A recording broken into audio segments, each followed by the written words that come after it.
Salut à tous! Salut à tous, très heureux de vous retrouver pour une nouvelle vidéo sur les vidéos de la taupe.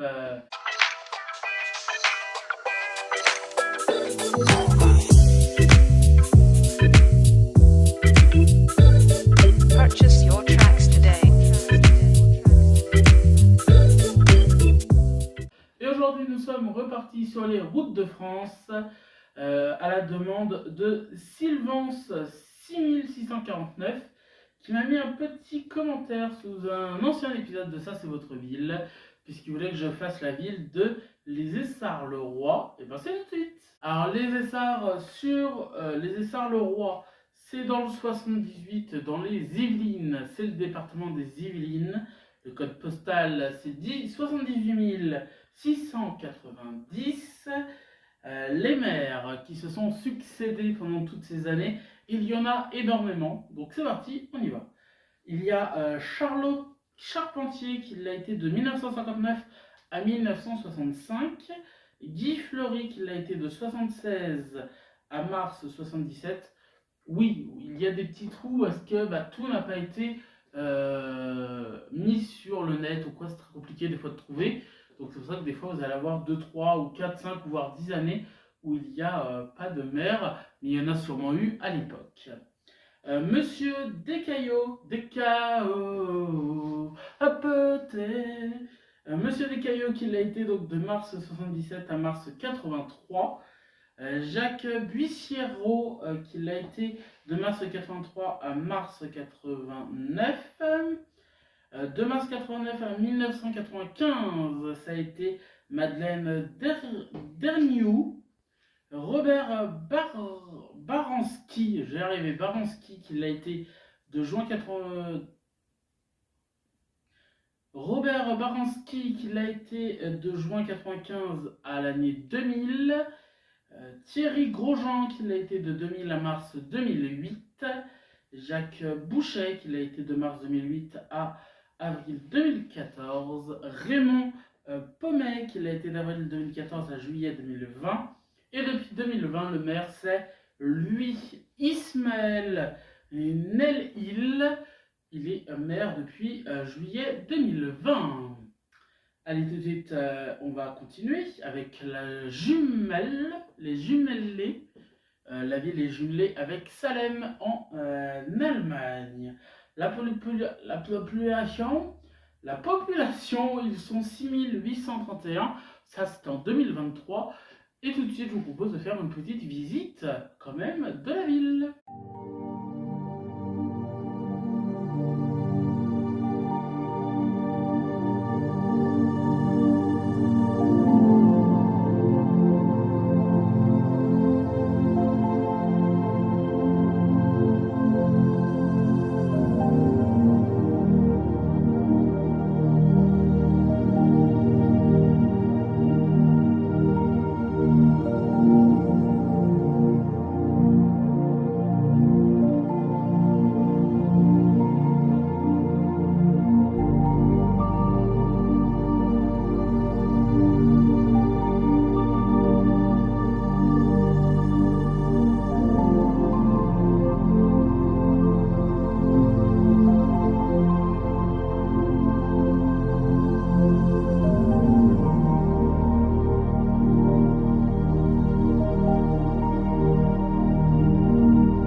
dans cette ville de Les Essarts-le-Roi, il y a l'église Saint-Corneille et Saint-Cyprien.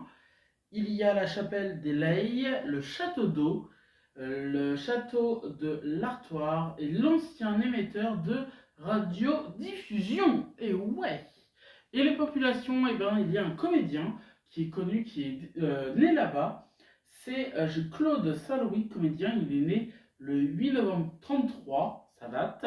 Il est décédé le 3 janvier 2014, donc à Paris 14e. Voilà pour ça, c'est les Essarts-le-Roi. Si vous souhaitez que je fasse votre ville ou une ville que vous aimez, dites-le moi dans les commentaires. Il y en aura un autre en septembre qu'on m'a demandé de faire, que je ferai avec grand plaisir. Voilà les amis pour ça c'est votre ville. Merci à tous et rendez-vous la prochaine fois pour une nouvelle vidéo. Je vous embrasse et je vous souhaite de passer du très bon temps parce que c'est important et profiter de la vie, c'est important surtout. Bisous.